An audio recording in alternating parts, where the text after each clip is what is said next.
you. Somewhere in your head, right now, there are two English speakers living inside the same person, you. One of them understands almost everything. Podcasts, movies, YouTube videos, exactly like this one. The other one, you, the one who actually opens his or her mouth to speak, only has about 12 words to work with. Good, nice, happy, tired, busy, fine, you. That second speaker is the one people here. And in the next 50 minutes, we are going to give that second speaker a serious you. Permanent upgrade. By the end of this video, you will have replaced more than 60 basic you. Overused English words with the exact vocabulary that fluent, educated native speakers reach for without even thinking about it. You. Not textbook words nobody actually says. Not academic jargon you'll never use in a real conversation. Words for your morning, your work, you. Your emotions, your opinions, you. Your personality.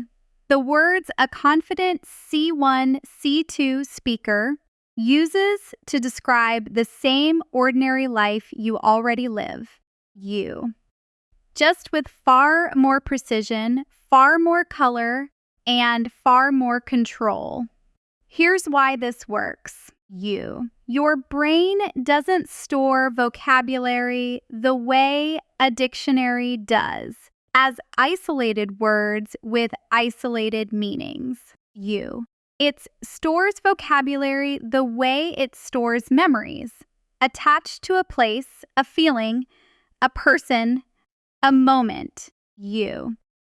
That's why you can still remember song lyrics from 10 years ago, but forget a vocabulary list you memorized last week, you. So instead of handing you 60 words on a page, I'm going to hand you 60 words wrapped inside real situations. Waking up groggy, you. Sitting through a meeting that's dragging on, trying to describe a coworker you can't quite figure out, you. Catching yourself before you say the same tired word for the 5th time in one conversation. You'll meet each word inside a scene, you. Hear it in a natural sentence, hear it used between two real people talking, and then say it yourself. That's the method. Context first, you. Definition second, repetition last. Let's start building. Picture this. It's 6:40 in the morning. The alarm has gone off twice already, you. Your eyes are open, but your brain hasn't quite arrived yet. In your native language, you. You'd probably have 3 or 4 different words for this exact feeling, depending on how bad it is. In English, you. Most learners only have one, tired. And tired is fine, but it's flat. It doesn't tell anyone whether you just woke up, you. Whether you worked all night or whether you're simply low on energy after lunch. So let's fix that, starting now, you. The first word is groggy. This means feeling weak, confused, and only half awake, you. Usually right after sleeping or right after being woken up suddenly, you. It's the word for that specific 15 minutes between the alarm and your first real thought of the day, you. Instead of saying, I'm tired. The moment you open your eyes, a fluent speaker says, I'm still a bit groggy. Give me a minute. You. Picture yourself sitting on the edge of the bed, eyes half closed, phone light too bright, and think that sentence in your mind. You. I'm still a bit groggy. Say it quietly to yourself right now. I'm groggy. I just woke up and I'm groggy. You. Now imagine a short conversation about it. Your roommate knocks on your door and says, Hey, are you up? You. We need to leave in 20 minutes. You answer, Yeah, I'm up, but I'm still pretty groggy. They say, Coffee's ready downstairs. You. You answer, Perfect, that should wake me up. They laugh and say, You're always groggy in the morning. You answer, I know. You. It takes me a while to fully wake up. Notice that groggy appeared 3 times in that short exchange, and each time it fit naturally. You. The way a real word does when it's actually part of someone's vocabulary rather than something they memorized for a test. You. The next word in this family is sluggish. This describes moving or thinking more slowly than usual, with low energy. You. Almost like your whole body is running on a weaker battery. You. It's slightly different from groggy. Groggy is about your mind right after waking up. You. Sluggish is about your body and your pace throughout the day. You might say, I feel sluggish today. I think it's the weather. You. Or my brain feels sluggish after lunch. I always want a nap around 2. Try building that sentence yourself. Think, I feel sluggish. You. I feel sluggish today, and I don't really know why. Here's a fuller situation. Imagine it's early afternoon at the office. You. A colleague passes your desk and says, You've been quiet today. Everything okay? You answer, Yeah, I'm fine. You. Just feeling a bit sluggish after lunch. They say, Same here, honestly. Big lunch? You answer, Not that big. You. I think it's just the heat. They say, Want to grab a coffee? Might help. You answer, Actually, that sounds great. You. I could use something to wake me up. Notice how that conversation didn't stop at 2 lines. It kept going, you, the way real conversations do. One small comment leading naturally into the next. Now, let's go further along the same line, you, into something stronger. Drained means completely without energy, physically or emotionally empty, you. Usually because something has taken a lot out of you. A hard day, a difficult conversation, an emotional situation, you. It's stronger than sluggish, and it often carries an emotional weight, not just a physical one. A fluent speaker might say, A fluent speaker, you. That meeting completely drained me. Or I feel emotionally drained after that phone call. Notice the difference. You. You don't just feel drained. Something drains you. Try it. Today drained me. That conversation really drained me. You. Sitting right next to drained is worn out, which means exhausted after a lot of effort or a long period of work or stress. You. It has a slightly more physical, hands-on feeling to it. Like a pair of shoes that's been used every day for a year. You might say, you. I'm worn out from moving all weekend. Or, by Friday, I'm always worn out. And then there's the strongest word in this entire family, you. One you already half know, but probably underuse. Exhausted. This isn't just tired. It's completely, thoroughly out of energy, you, with nothing left to give, you. The difference between tired and exhausted is the difference between a phone at 40% battery and a phone that's completely dead, you. Native speakers almost never say very tired. They say exhausted. Let's put all four of these into one flowing thought, you. The way your mind might actually move through a hard day. Start slowly and picture it happening to you. This morning I felt groggy, you. I could barely open my eyes. By midday, I felt sluggish. Everything took longer than it should have, you. That afternoon meeting completely drained me, and by the time I got home, I was absolutely worn out. Honestly, by 9 o'clock, I was exhausted.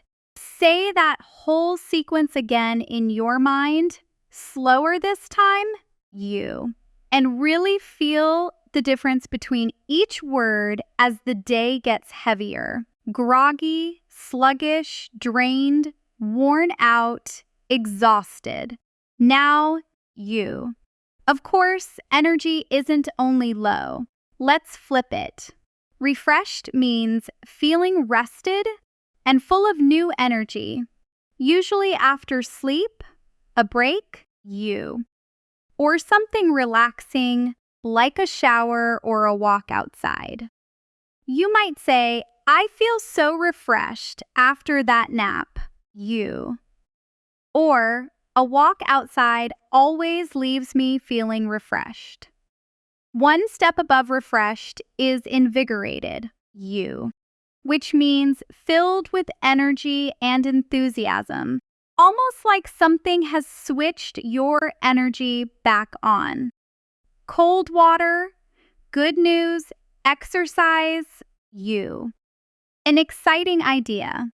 A fluent speaker might say, that run left me feeling invigorated, or her enthusiasm invigorated the whole team, And finally, energized means simply full of active energy and ready to do things. A slightly more everyday, Casual cousin of invigorated. Let's shadow these together right now. I'll say the word, and I want you to say it back immediately, like an echo, not after thinking about it, just repeating the sound the moment you hear it in your mind.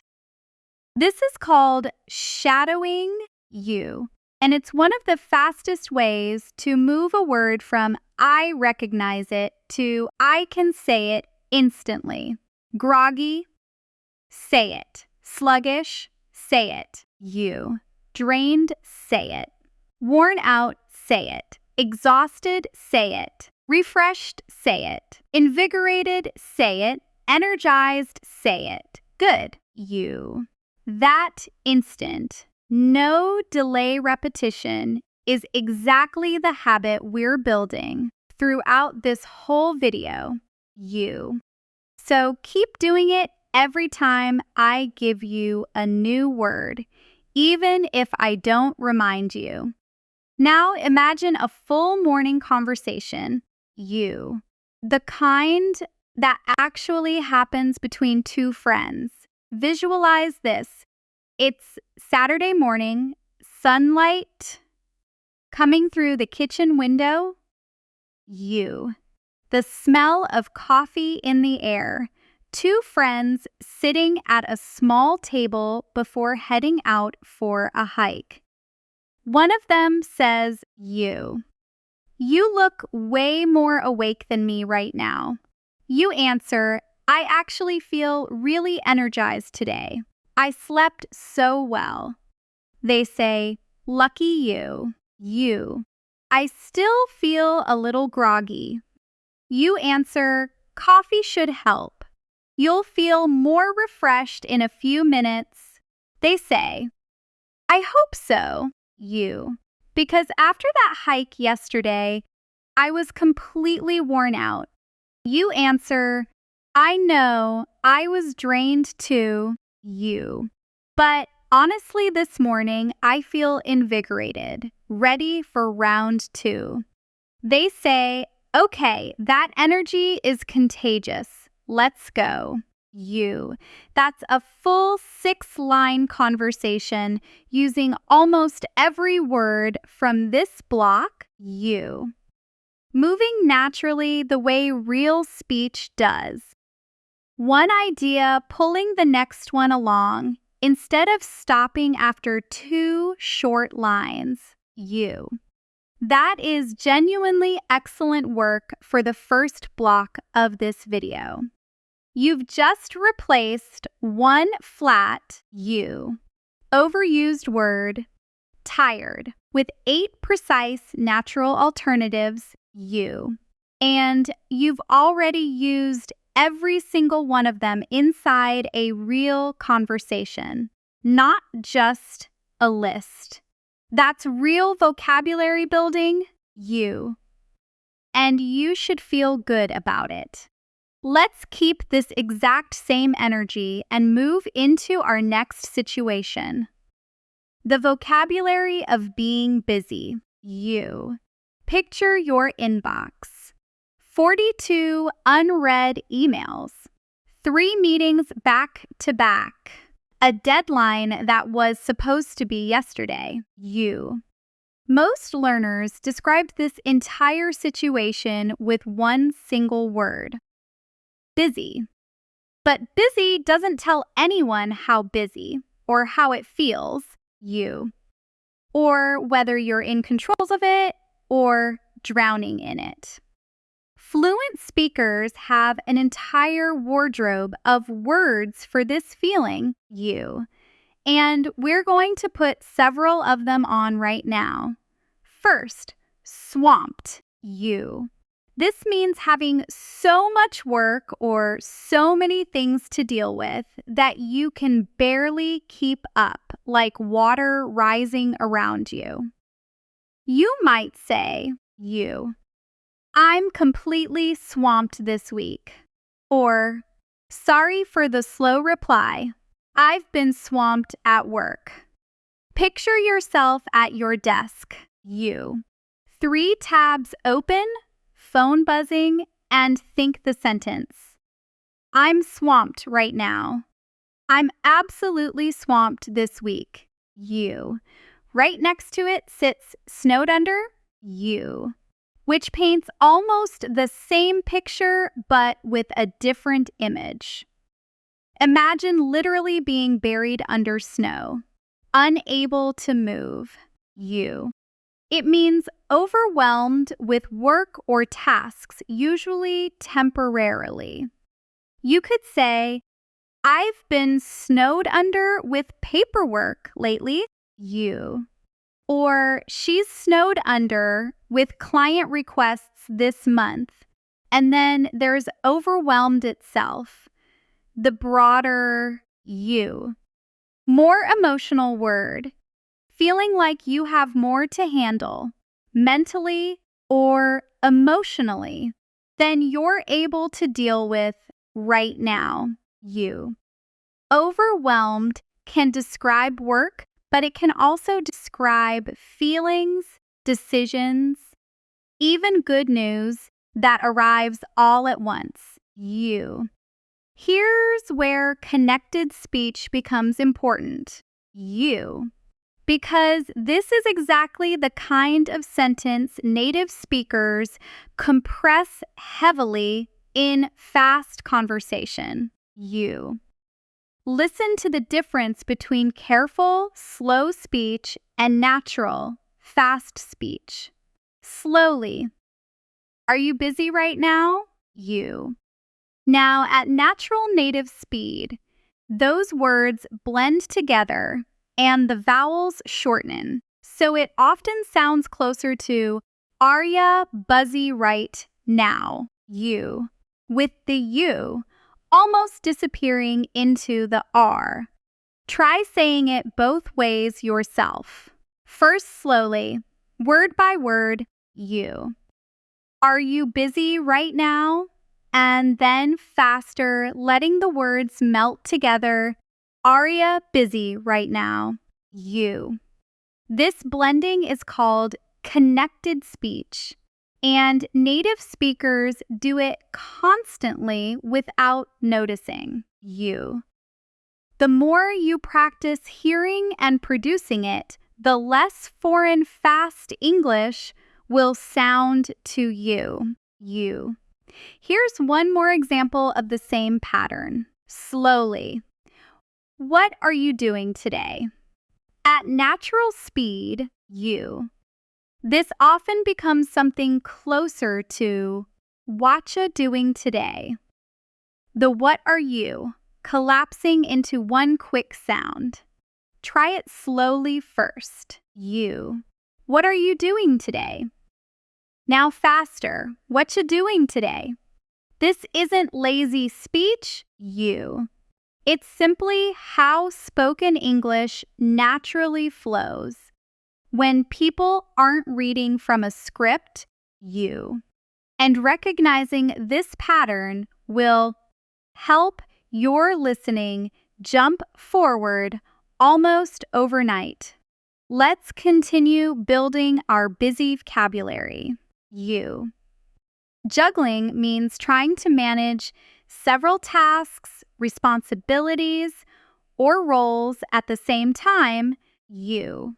Like someone literally juggling balls in the air. You might say, I'm juggling 3 projects right now. You. Or she's juggling work and studying for her exam. It's a wonderfully visual word. Picture the balls in the air, you. None of them allowed to fall, and that's exactly the feeling it describes. Now for the opposite direction, you. The vocabulary of managing that busyness well, you. Streamline means to make a process simpler and more efficient by removing unnecessary steps. A fluent speaker might say, you. We streamlined our morning routine to save time. Or, this new app really streamlines the whole process. You. Prioritize means to decide which tasks are most important and deal with those first. You could say, I need to prioritize my work today. You. Or, let's prioritize the urgent tasks first. And its natural opposite, you. The word almost every learner already understands, but rarely uses correctly in speech, you, is procrastinate. To delay doing something you should be doing, usually because you don't want to do it, you. I've been procrastinating on this report all week is exactly the kind of honest, you, natural sentence a fluent speaker uses about themselves, often with a small laugh. One more useful phrase belongs here, you, on top of things. This means fully in control of your responsibilities, managing everything well, not behind or overwhelmed, you. It's the calm, confident opposite of swamped. She's really on top of things this semester, you. Or, I finally feel on top of things at work. And finally, when busyness goes on for too long without a break, you. The result is burnt out, completely exhausted, both physically and mentally, usually from long-term stress or overwork, you. Not just one hard day. This is different from exhausted from block 1 because burnt out describes a longer pattern, weeks or months, you, not a single tiring day. Now let's turn this into a longer, more natural workplace conversation. Visualize the scene first, you. It's 4 in the afternoon, an open plan office, the low hum of keyboards, someone walking past your desk holding 2 coffee cups, you. They say, "Hey, you look completely swamped." You answer, "I am. Honestly, I'm juggling 3 deadlines this week." They say, you. "That sounds rough. Anything I can help with?" You answer, "Actually, maybe. I've been snowed under with the client reports." They say, you. "Send me one, I'll take a look tonight." You answer, "You're a lifesaver. I really appreciate it." You. "I've been so overwhelmed, I haven't been able to prioritize properly." They say, "No problem. Just don't burn yourself out over this." You. That's a full 6-turn conversation, and notice how naturally it built. Sympathy, an offer, gratitude, a small warning at the end, you. Exactly the shape a real workplace exchange takes, you. Now let's practice something their earlier competitor videos never really teach properly, you. Switching roles and actually pausing to think of your own answer instead of just listening to someone else's, you. I'm going to read the other person's line, and then I want you to genuinely pause and answer as yourself, in your own words if you can, you, using at least one of today's words. Ready? They say, "You seem really busy lately. Is everything okay?" Now pause. You. Think of your own honest answer using one of these words: swamped, snowed under, juggling, overwhelmed, you. On top of things. Whichever is true for you right now. Take a real moment. Good. Now here's a sample answer just so you can compare. You. "Yeah, I've been completely swamped with work. I'm juggling 2 big projects, and I honestly feel a bit overwhelmed." You. "But I'm trying to stay on top of things." Notice that your answer doesn't need to match mine exactly. The goal isn't a perfect copy, you. It's building the reflex to reach for these words instead of just saying busy again. That's genuinely strong progress, you. And I mean that. In just 2 blocks, you've already built 16 real, usable words, attached them to real scenes, you, spoken them out loud in dialogues, and practiced answering as yourself instead of only listening, you. That's exactly how vocabulary becomes permanent instead of temporary. Take a breath, you. Notice how your mind already feels a little more equipped, you, a little more ready to describe your actual life instead of falling back on the same 5 overused words. We're just getting started, you, and there's a lot more precision waiting for you. In the next part, you, we're moving into the vocabulary of emotions, the words that let you describe exactly how you feel instead of just saying good or bad. For every single feeling you have, you. If you're ready to keep building, type 1, and we'll continue immediately right where we left off, you.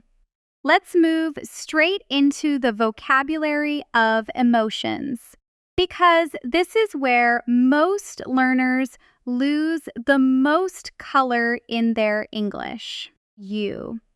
Ask 100 English learners how they feel about something wonderful that just happened, you. And 90 of them will say the exact same word, happy. Ask a native speaker the same question, and you'll get elated, thrilled, you. Over the moon, content, delighted. 5 completely different shades of the same feeling, you. Each one telling you something slightly different about how strong that emotion actually is. Picture this scene first, you. You just found out you got the job you interviewed for last week. Your phone buzzes with the email. You open it, you.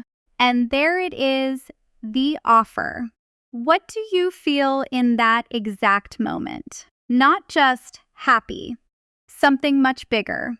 The word for that is elated, you, which means extremely happy and excited, often about something specific that just happened.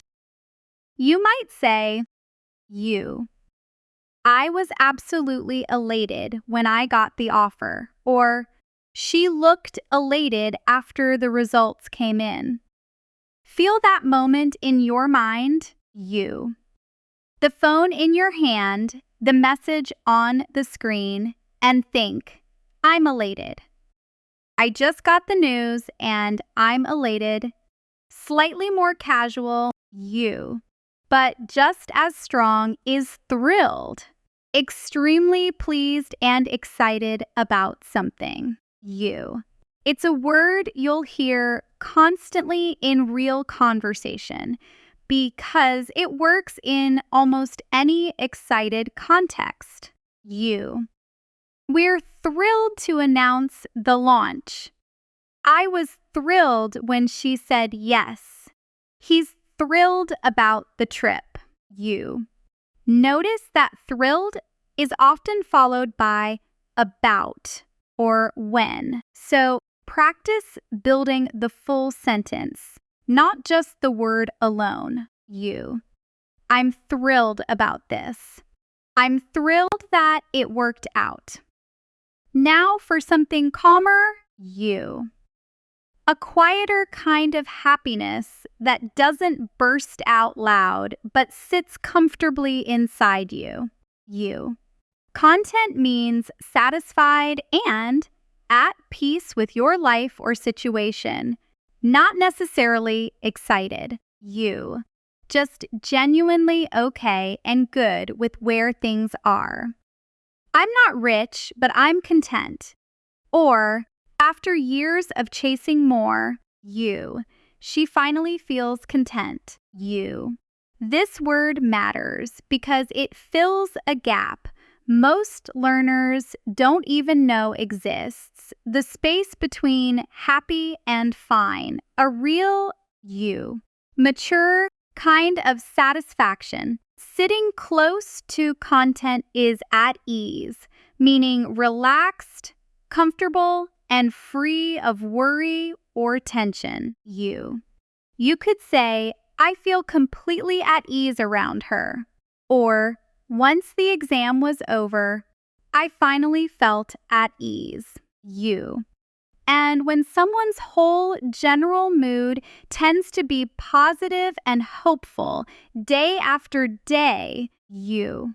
The word is upbeat, cheerful and optimistic in general character, not just in one moment. He's always so upbeat, even on hard days. You. Or try to stay upbeat during the interview. Let's build a real conversation around this, and this time, you. Let's use the visualization technique properly. Picture the scene before you hear a single line of dialogue. It's evening, you. A small apartment kitchen.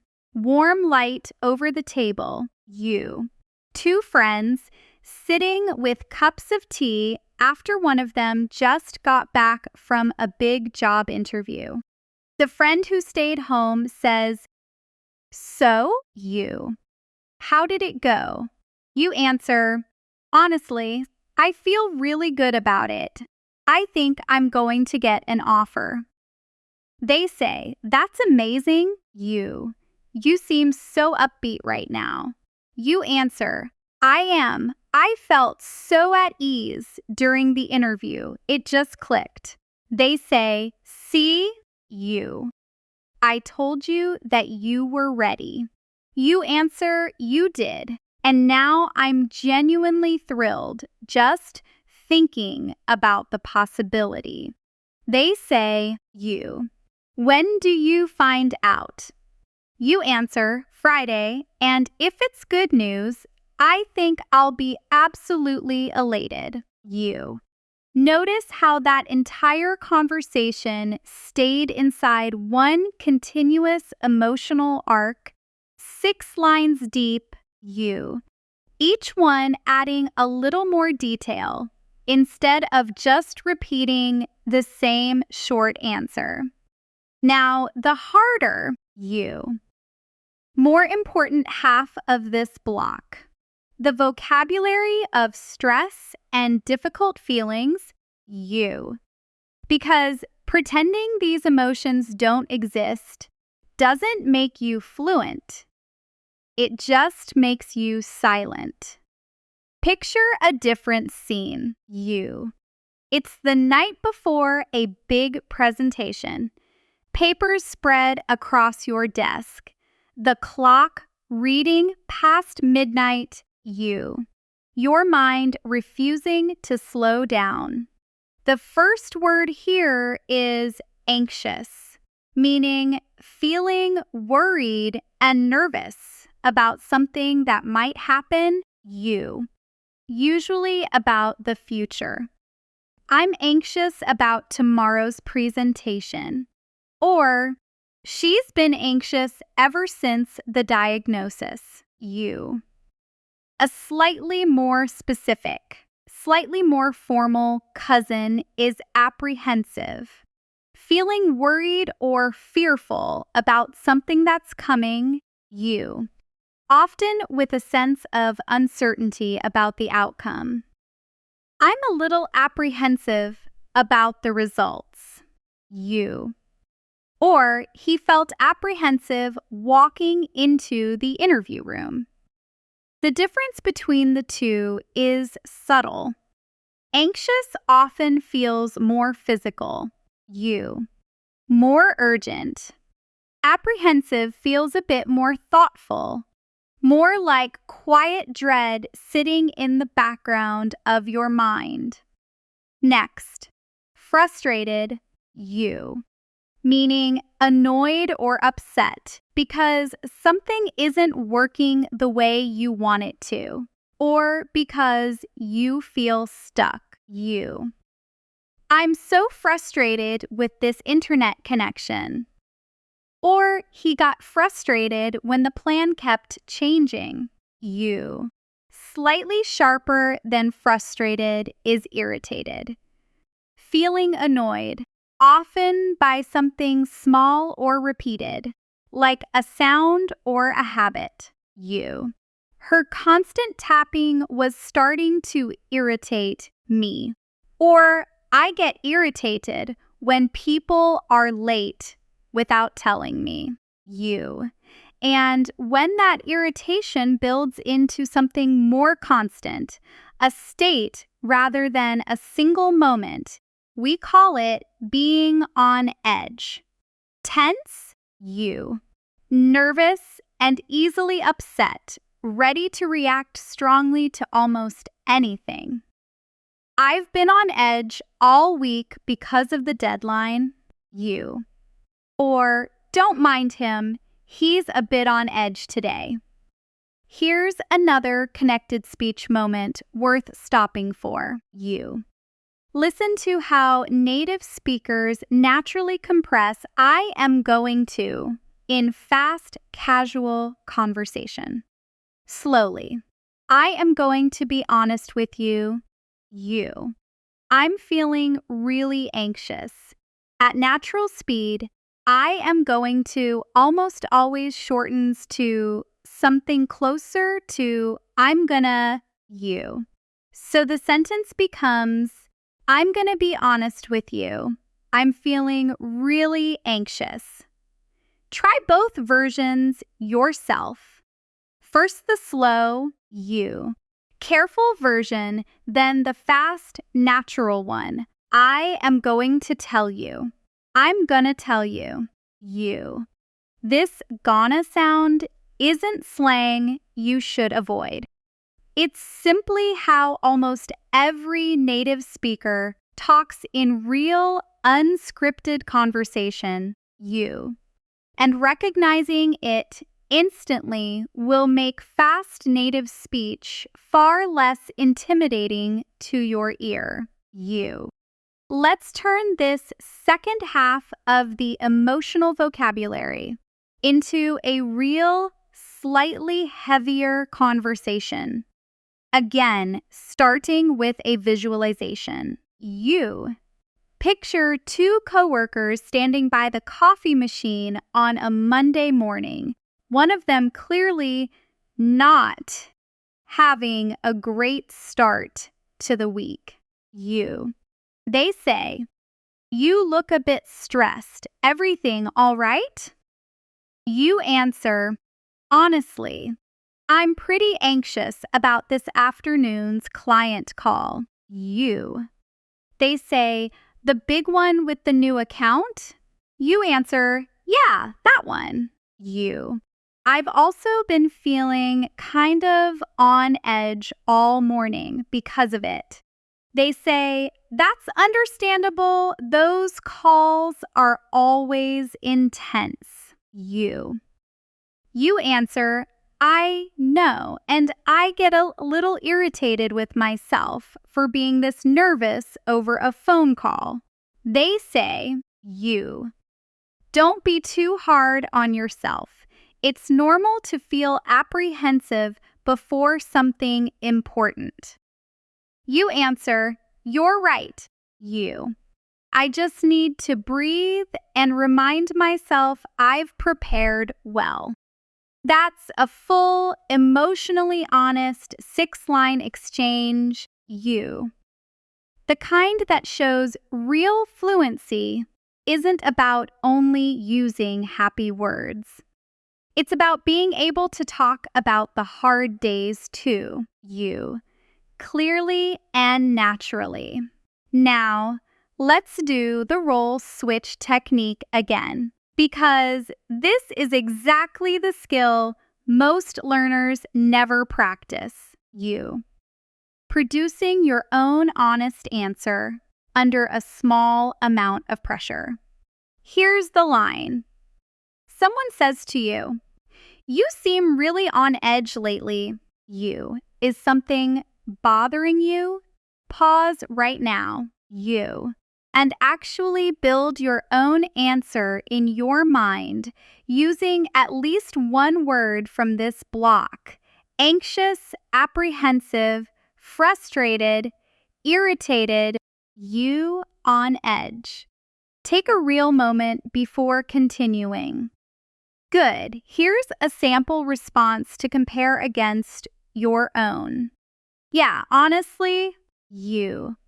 I've been a bit anxious about a decision I need to make, and it's making me feel more irritated than usual about small things. Again, you. Your version doesn't need to match. What matters is that reaching for these words is starting to feel less like translations and more like a reflex. You. That was a genuinely important block, and you handled both directions of it. The light, celebratory emotions, and the heavier you, harder ones, without slowing down or reaching back for the word happy or bad, you. That range is exactly what separates an intermediate speaker from a fluent one, you. The ability to sit comfortably inside difficult feelings using precise language, not just cheerful ones, you. Let's shift now into a different kind of vocabulary entirely. The words fluent speakers use to describe people, their personalities, you, the way they move through the world. This matters constantly in real life, describing a coworker, a new friend, a family member, you, even yourself, in a way that's more specific than the 4 adjectives most learners are stuck with. Nice, kind, smart, funny, you. Picture someone you know who makes everyone around them feel comfortable within the first 30 seconds of meeting them, you. The word for that quality is approachable. Easy to talk to, friendly, and welcoming, you. Someone people feel comfortable going to for help or conversation. Our new manager is really approachable, you. Or she has such an approachable personality. Its rough opposite, though not necessarily negative, is reserved. Quiet, you. Careful about sharing feelings or opinions. Someone who takes time to open up. He's quite reserved when you first meet him, you, but he opens up once he trusts you. Reserved isn't shy exactly, and it isn't cold. It's simply a slower you, more private way of engaging with the world. Then there's outspoken, someone who expresses opinions honestly and directly, you, even when those opinions might be controversial or unpopular. She's known for being outspoken about workplace issues, you, or he's always been outspoken, even as a kid. Notice the contrast building here. Reserved holds back, outspoken pushes forward, you. And most real people sit somewhere between the two, depending on the topic and the room. Next, easygoing, meaning relaxed, flexible, you, and not easily bothered or stressed by small problems. My roommate is so easygoing. Nothing really bothers him, you. Or, we need an easygoing person for this role, someone who can handle last-minute changes. And on the more careful, you. Detail-focused end of personality sits meticulous, extremely careful and precise about details, sometimes almost perfectionist, you. She's meticulous about her work, never misses a detail. Or he planned the whole trip with meticulous care. Finally, you. Resilient. Able to recover quickly from difficulties, stay strong through hard situations, and keep going. You. After everything that happened, she's remained remarkably resilient, or kids can be surprisingly resilient. You. Let's practice these with a longer visualization first. You. Picture a team meeting where a new project manager is being discussed by two colleagues walking to lunch afterward. One says, "So, you. What's your first impression of the new manager?" You answer, "Honestly, really positive. She seems very approachable." You. "She actually asked for our opinions." They say, "That's a relief. The last one was so reserved, we barely knew what he was thinking." You. You answer, "Exactly. And she's also pretty outspoken when something isn't working, which I actually respect." They say, you. "Do you think she'll be easygoing about deadlines?" You answer, "Not sure yet, but she does seem meticulous." You. "So I'd guess she'll expect high quality, not necessarily flexibility." They say, "Fair enough. At least she seems resilient." You. "She handled that difficult question in the meeting really well." You answer, "Yeah, I noticed that too. She didn't get flustered at all." You. 6 full turns, describing one person from 6 different angles, exactly the way real people actually talk about someone new. You. Here's a short but important pronunciation note before we continue. You. Because personality words like this often carry stress patterns, learners get wrong. You. The word meticulous is stressed on the 3rd syllable, meticulous, not meticulous. Say it slowly first, meticulous. You. Now at natural speed with the correct stress. Meticulous. And resilient carries its stress on the 2nd syllable, resilient.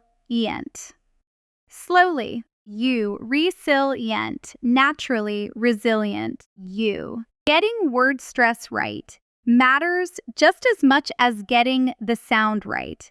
A word with the wrong stress can genuinely be harder for a native listener to recognize than a word with a slightly wrong vowel sound, you. Because English listeners rely heavily on stress patterns to process speech quickly. Now, you. Let's move this personality vocabulary into a small role play, you. The kind of situation you might actually face. A job interview where you need to describe your own personality clearly and confidently. You. Imagine you're sitting across from an interviewer and they ask, "How would you describe yourself in 3 words?" You. Pause here and actually try building your own honest answer using today's words. Approachable, easygoing, meticulous, resilient, you. Outspoken, reserved, whichever genuinely fits you. Take a moment. Good. Here's a sample answer. I'd say I'm approachable, you. Meticulous about details, and pretty resilient under pressure. Notice how different that sounds from "I'm nice" hardworking, you. And good with people. Same honest message. Dramatically more specific delivery, you. Exactly the kind of upgrade this entire video is built around. You've now built through 5 full blocks of real vocabulary. Energy, you. Busyness, positive emotion, difficult emotion, and personality. And every single one of them has been anchored inside a real scene, you. A real conversation, and at least one moment where you had to produce your own answer instead of just listening. You. That is genuinely strong, consistent progress. And if you've been saying these words out loud rather than only reading them, your mouth is already starting to build the muscle memory that makes fluent speech feel automatic rather than effortful. We're roughly halfway through everything this lesson has for you. Next, we're moving into the vocabulary of decisions and opinions. How to sound confident and precise when you're weighing options, changing your mind or explaining exactly why you think what you think. Type 1 when you're ready, and we'll continue directly from here. Decisions and opinions are places where most learners suddenly slow down. Because instead of describing a feeling or a person, you're describing a process happening inside your own mind, often in real time, often while the other person is waiting for your answer. Let's fix that. Picture this. You're standing in front of 2 job offers, both good, both different, and a friend just asked which one you're going to take. In your head right now, you're not sure. The word for that exact feeling is torn. Unable to decide between 2 options because you can genuinely see the value in both. I'm torn between the 2 apartments. Or she was torn about whether to take the promotion. It's a wonderfully honest word, because it doesn't pretend you already know the answer. Closest to torn is a phrase, not a single word, but just as important, to lean towards something. This means to be slightly more inclined to choose one option over another, without having fully decided yet. I'm leaning towards the smaller apartment, actually. Or we're leaning towards Friday for the meeting. Notice the structure. Lean towards is always followed by the option itself. So practice the full shape. I'm leaning towards this one, I'm leaning towards saying yes, slightly more formal, but extremely common in workplace English, is to be inclined to do something, to have a tendency or preference to do it, often used when giving a careful, professional opinion. I'm inclined to agree with her proposal, or the committee is inclined to approve the budget.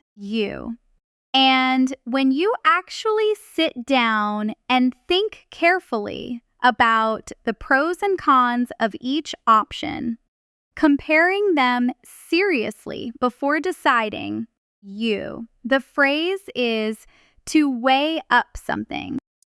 Let's weigh up our options before we commit, or I need to weigh up the risks first. You. Here's one more essential phrase for this family. To reconsider, meaning to think again about a decision. You. Usually because new information has appeared, or because you're having second thoughts. After hearing her side, I decided to reconsider, or we might need to reconsider the whole plan. And closely related, when you keep doubting a decision you've already made, replaying it over and over, the phrase is to second guess yourself. Stop second guessing yourself. You made the right call. Or, I kept second guessing my choice all night. Let's put these into a real decision-making conversation. And this time, Let's visualize the scene carefully before the dialogue even begins. Picture a kitchen table, a laptop open with 2 job offer emails side by side, and a partner sitting across from you, coffee in hand, genuinely curious. They say, So, have you decided which offer you're taking? You answer, honestly, I'm still torn. They're both really good in different ways. They say, what's pulling you toward one over the other? You answer, I think I'm leaning towards the smaller company. The culture felt more genuine. They say, that makes sense. Culture matters a lot day to day. You answer, right, but I keep second guessing myself because the other offer pays more. They say, have you actually weighed up what the extra money is really worth to you? You answer, not properly, no, I think I need to reconsider both offers with a clearer head tonight. A full, thoughtful 6-line exchange, the exact texture of a real important conversation between 2 people who care about the outcome. Now, let's practice the role switch again, because producing your own opinion under a small amount of pressure is exactly the skill that turns passive vocabulary into active speech. Here's the line. A colleague turns to you in a meeting and says, what do you think? Should we go with option A or option B? Pause now, and build your own answer using at least one phrase from this block. Torn, leaning towards, inclined to, weigh up, reconsider. Take a real moment before continuing. Good. Here's a sample to compare against your own attempt. Honestly, I'm a bit torn, but if I had to choose right now, I'd say I'm leaning towards option A, mainly because it's less risky. Again, The goal isn't matching my words exactly. It's noticing that a real opinion, in real English, is already starting to form faster in your mind than it did 50 minutes ago. Let's take a short, quieter moment here, because your brain has been working hard through 5 dense blocks of new vocabulary, and a short pause actually helps this information settle rather than blur together. So just for a moment, You. Stop trying to produce anything. Simply listen, breathe, and let your mind rest. Picture yourself somewhere calm, maybe by a window. You. Maybe outside, somewhere quiet. You don't need to think of any new words right now. You don't need to build any new sentences. You. Just notice quietly that you already know more English than you did when this video started. You. And that fact alone is worth sitting with. For a few seconds before we continue, good, you. Let's move forward into the vocabulary of daily life and routine, you. Because this is where advanced English quietly hides in plain sight, in the small, ordinary moments of an ordinary day, you. Described with words most learners never reach for. Picture a Tuesday. Nothing exciting happens. Wake up, work, dinner, sleep, repeat. You. The word for that kind of day, when nothing feels new or interesting, is mundane, ordinary, everyday, lacking excitement or variety. You. Most of my week is pretty mundane, to be honest. Or the job looked exciting on paper, but the daily tasks were mundane. You. A slightly stronger, more negative cousin is monotonous, repetitive and boring because it never changes. You. Almost like a single note played over and over. The factory work was monotonous, the same steps all day, you. Or her voice had a monotonous tone that made it hard to stay focused. On the opposite end of a busy day sits hectic, extremely busy, you. Chaotic, with a lot happening quickly and often unpredictably. Mornings in our house are absolutely hectic, you. Or it's been a hectic week, 3 deadlines and 2 meetings a day. Hectic is different from swamped or snowed under. From earlier, you. Because hectic describes the pace and chaos of the day itself, you. Not just your workload. A day can be hectic even if you personally aren't overwhelmed, you, simply because everything around you is moving fast. Now, the vocabulary of recovering from a hectic or mundane day, you. To unwind means to relax and let go of stress after a busy or tense period. Often through a specific activity, you. I like to unwind with a book after work, or give yourself an hour to unwind before bed, you. Closely related is to recharge, to rest and restore your energy, like a battery, usually implying you'll need that energy again soon, you.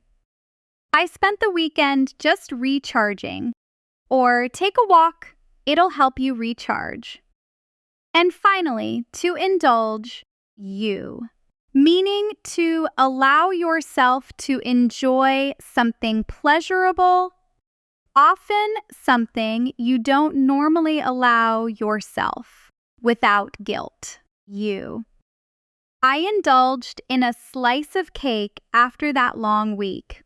Or once in a while, it's okay to indulge a little, you. Let's build a longer visualization around this one, you, because evening routine conversations are some of the most common real-life exchanges you'll actually have, you. Picture a video call between two friends who live in different cities. One of them curled up on a couch after a long day, you. The other just getting home. They say, "How was your day?" You answer, "Pretty hectic. Honestly, you." Back-to-back meetings from 9 until 5. They say, "Ugh, that sounds exhausting. What are you doing now?" You answer, "You." "Just trying to unwind a bit. I made some tea and I'm watching something mindless." They say, "That sounds perfect, you." "I need to recharge too. This week has felt so monotonous, the same routine every single day." You answer, "I get that completely, you." "Maybe this weekend we should both indulge a little. Do something different for once." They say, "Deal, you." "Even something small would help right now." You answer, "Agreed. Even a mundane Tuesday needs a little color sometimes, you." 6 natural turns, moving from tiredness to comfort to a small shared plan, you. Exactly the shape. A real evening conversation between close friends actually takes you. Here's a quick but useful phonetics note before we continue, you. Because the phrase "want to" appears constantly in exactly this kind of relaxed evening conversation, you. And native speakers almost never pronounce it fully. Listen to the difference. Slowly, carefully. "I want to unwind for a bit, you." At natural, relaxed speed, "want to" nearly always compresses into "wanna," so the sentence becomes, "I wanna unwind for a bit, you." Try both yourself. Slow first, "I want to relax tonight." Then natural speed, "I wanna relax tonight, you." This single sound pattern, want to becoming wanna, appears in an enormous percentage of casual native conversations, you. And once your ear catches it, automatically, a huge portion of fast-spoken English will suddenly feel much clearer than it did before, you. Let's do one more role switch here, because this particular set of words, unwind, recharge, indulge, hectic, mundane, you, monotonous, is exactly the kind of vocabulary you'll use almost every single day of your life once it becomes automatic, you. Here's the prompt. A friend asks you, "What do you usually do to relax after a long day?" Pause now, you, and build your own honest answer using at least one of today's words. Take a real moment. Good. Here's a sample to compare. Honestly, you. After a hectic day, I just like to unwind with some music, and every once in a while, I'll indulge in something like a nice dinner out, you, just to recharge properly. Notice, again, how much more textured and human that answer sounds compared to the flat you. Safe version most learners default to. I relax by watching TV. That's another full, strong block completed, you. And at this point, you've built real working vocabulary across 6 completely different areas of daily life. Energy, workload, you. Positive emotion, difficult emotion, personality, decisions, And now the rhythm of an ordinary day itself, you. Every single block has included a real scene, a real 6-line conversation, you, and a moment where you had to produce language yourself rather than just receive it, you, which is precisely the combination that turns passive understanding into active spoken fluency, you. We have 2 more major blocks ahead. The vocabulary for handling unexpected moments in conversation, you, and a set of commonly confused words that trip up even fairly advanced learners. Plus, the listening and shadowing training that ties everything together into real speaking speed, you. Type 1 whenever you're ready, and we'll go straight into it. Let's move into the vocabulary of unexpected situations, you, because real conversations rarely follow the script you prepared in your head. Someone asks something you didn't expect, you. Someone interrupts your plan. And what most learners do in that moment is freeze, switch back to their native language internally, you, and lose the thread of the conversation completely, you. Fluent speakers don't avoid surprise. They just have specific words ready for the exact feeling of being surprised, you, and specific skills for recovering quickly. Picture this. You're in a meeting, feeling confident, you, and suddenly someone asks you a question you were absolutely not prepared for. That split second of surprise has a name, you. Taken aback means surprised or shocked by something unexpected, often in a way that briefly stops you from responding right away, you. I was taken aback by how direct she was, or he seemed taken aback by the question. Very close to it is caught off guard, you, meaning unprepared for something that happens suddenly, without warning. The question caught me off guard, you. I hadn't thought about it at all. Or, she was caught off guard by the sudden change of plans, you. The small difference between the two is subtle, you. Taken aback often describes the emotional reaction, the surprise itself, while caught off guard describes the practical situation of simply not being ready, you. Now, the crucial skill for what happens after that moment of surprise, to improvise, you, meaning to create or produce something in the moment without preparation, using whatever you have available. In conversation, you. This means continuing to speak even without a perfect plan for what to say next. I hadn't prepared an answer, you.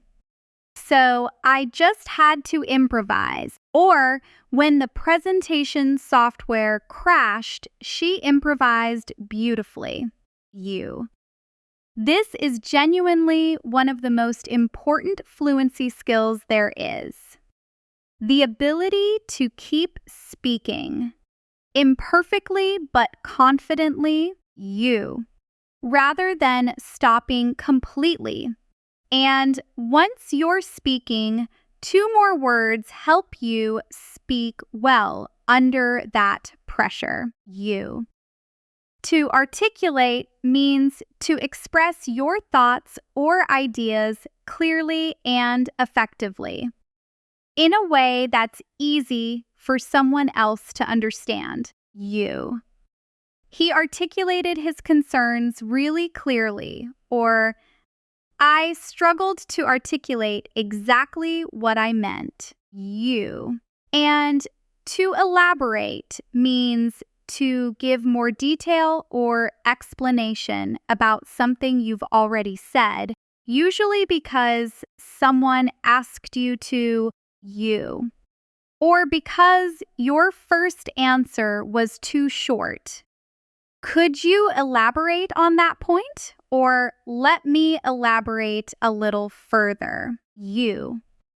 Let's build this into a realistic, slightly tense workplace scene with a full visualization first. Picture a conference room, you, a client on a video call, and a question suddenly arriving that nobody on your team prepared for. The client says, you, can you walk us through how you'd handle a sudden budget cut mid-project? You answer, that's actually a great question. And honestly, it caught me a little off guard, but let me think it through with you. They say, take your time. You answer, you. I'd say the first step would be reprioritizing based on client critical features. You. Though I'd need to improvise a bit depending on the specific numbers. They say, you.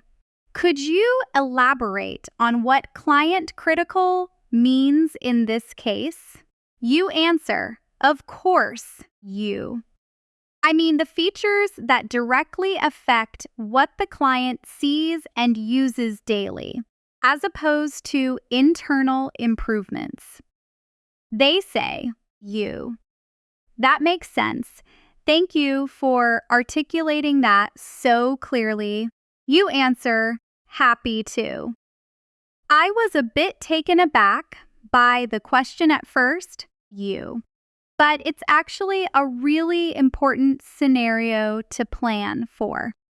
6 full turns, moving from surprise to confident recovery, you. Exactly the kind of pressure situation where this vocabulary earns its place in your speech, you. Let's do the role switch one more time here, you. Because handling surprise is exactly the skill worth rehearsing under a small amount of pressure. Here's the prompt, you. Imagine someone suddenly asks you, in the middle of a normal conversation, so, what's your biggest weakness, honestly? Pause now, you, and build your own response using at least one word from this block. Taken aback, caught off guard, improvise, articulate, elaborate, you. Take a real moment. Good. Here's a sample. Honestly, that question caught me a bit off guard. But if I had to improvise an answer, you. I'd say I sometimes struggle to articulate my ideas quickly under pressure, though I'm working on it. You.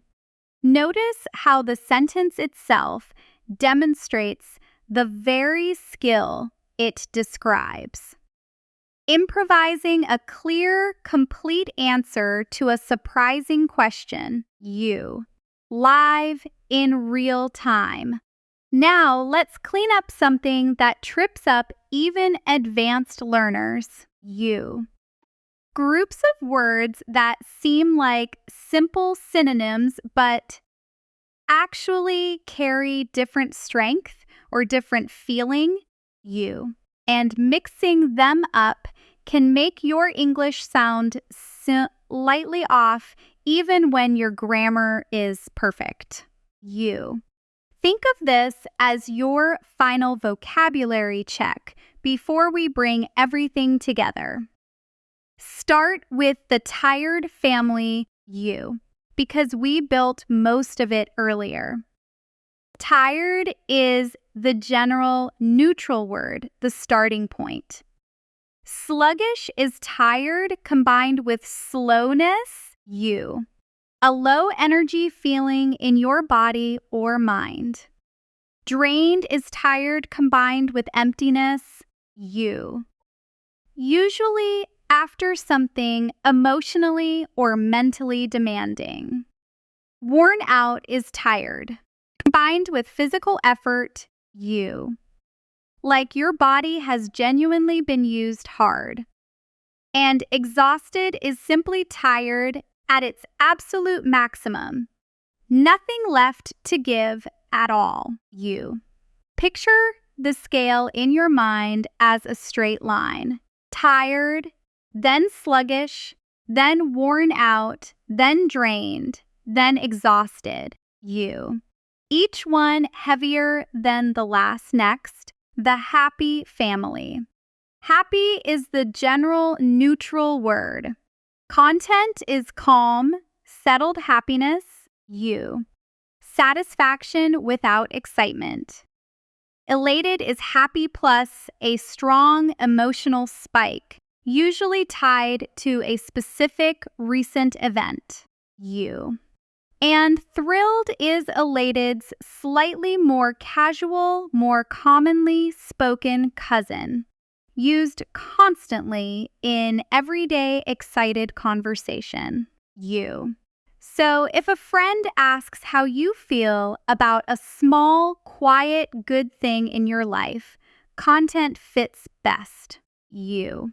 If they ask how you feel about surprising, exciting news, elated or thrilled fits far better than a flat, repeated happy. And finally, you. The busy family, one more quick pass to lock it in. Busy is the neutral starting point. Occupied is busy in a specific moment, you. Often meaning temporarily unavailable. I'm occupied right now. Can I call you back? You. Swamped and snowed under both mean overwhelmed with work, images of water and snow respectively, you. Both slightly informal and very commonly spoken. And overwhelmed is the broadest word, you, covering not just work, but emotional or mental overload of any kind. Let's shadow all three families together quickly right now, you. The same instant echo technique from earlier in this lesson. I'll say each word, and the moment you hear it, say it back immediately, you, without pausing to translate or think. Tired, sluggish, worn out, drained, exhausted. Happy, content, elated, thrilled, you. Busy, occupied, swamped, snowed under, overwhelmed. Good. That quick, you. Rhythmic repetition is exactly what moves a word from your passive memory into your active spoken vocabulary, you. And it's worth doing with any new word you learn from now on, not just the ones in this video. Now, you. Let's properly name and strengthen a skill you've actually been practicing this entire video to explain it directly, without me stopping to explain it directly. You. Shadowing. Shadowing means listening to a word or sentence and repeating it back immediately, like an echo, without waiting, you. Without translating, without thinking about grammar first. Your mouth simply follows your ears in real time. You. This works because speaking fluency isn't primarily a thinking skill, it's a muscle skill. Your tongue, your jaw, you, and your breathing need to physically practice the shapes of English sounds. The same way an athlete's body needs repetition, you, not just theory.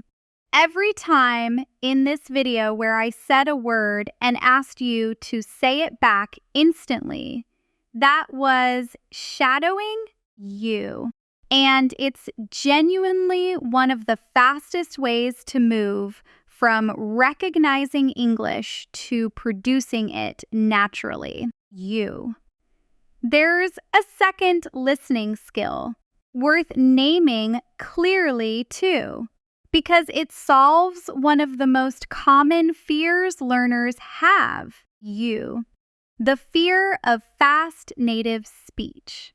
When someone speaks quickly and you don't catch every single word, the mistake most learners make is panicking and mentally freezing, trying to rebuild the sentence word by word after it's already gone.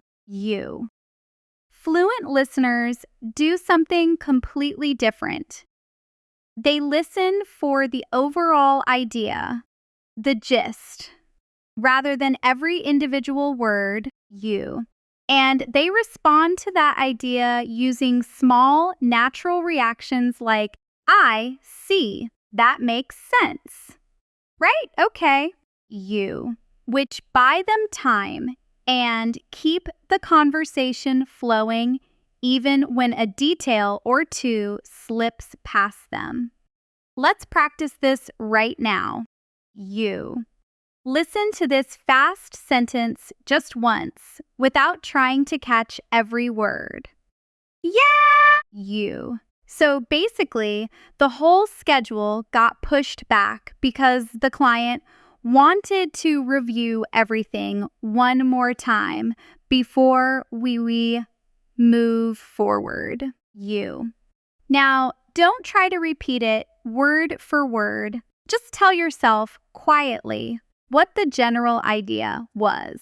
The idea is the schedule was delayed because the client wanted another review. That's just listening, and it's a far more realistic, far more sustainable way to follow fast English than trying to translate every single word as it flies past you. Now let's combine everything into one final powerful exercise, describing your real surroundings. Right now, using your senses and today's vocabulary together. This is one of the most effective habits you can build outside of this video, because it turns English into something you use constantly in small private moments, not just during structured lessons. Look around you right now, wherever you are. Notice something you can see. Notice something you can hear. Notice how your body feels.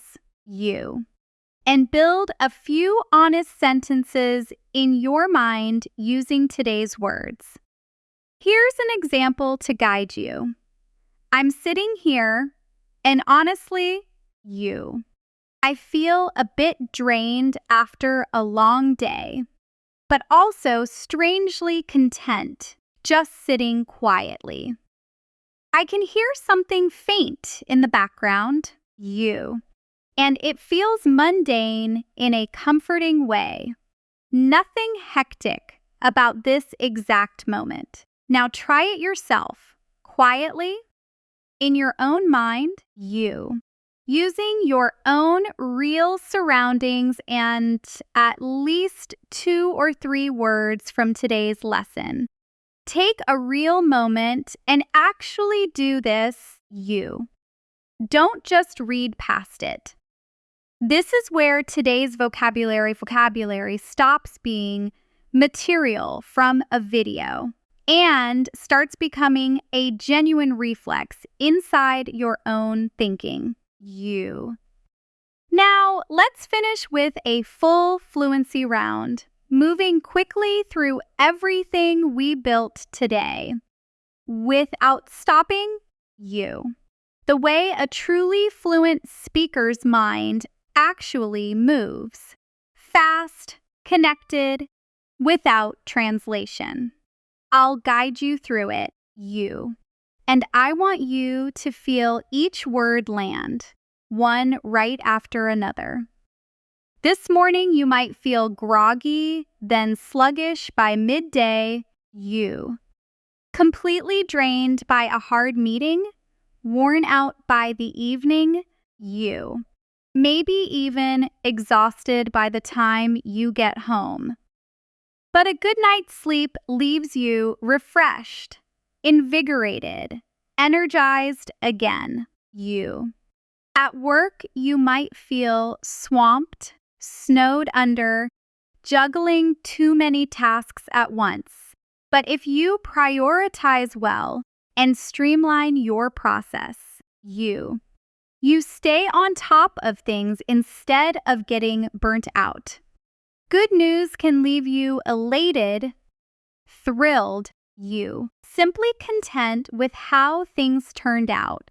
Hard news can leave you anxious, apprehensive, frustrated, irritated, on edge, you. The people around you might be approachable or reserved, outspoken or easygoing, meticulous in their work, resilient through hard times, you. When a decision is difficult, you might feel torn, leaning towards one option, inclined to choose carefully, you. Needing to weigh up your choices, sometimes forced to reconsider, occasionally catching yourself starting to second guess, you. Your days might swing between mundane and hectic, and you learn to unwind, recharge, and occasionally indulge a little to stay balanced, you. And when life catches you off guard, when you're taken aback by a sudden question, the real skill is simple. Improvise, stay calm, you. Articulate your thoughts as clearly as you can, and elaborate when someone genuinely wants to understand you better, you. That entire fluency round, 60+ words strong, is now sitting somewhere in your mind, not as a list anymore, you, but as language attached to real feelings, real people, and real moments, which is exactly what makes it stick. Here's your task, you, and it's specific, not a vague keep practicing. Before you close this video, pick just 3 words from today. Any 3, you. Whichever ones felt most useful to your real life. And write one honest sentence about your actual day using each of them, you. Put those 3 sentences in the comments below. Not because a comment gets you anything, but because the act of writing them, right now, you. While these words are still fresh in your mind, is exactly the repetition that turns today's lesson into next week's fluent you. Automatic speech. If today genuinely upgraded the way you think about your own vocabulary, you. Subscribe to Natural Word English and turn on notifications, you. Because every single video here is built exactly this way. Real advanced words, real context, real conversations, you. Never just a list to memorize and forget.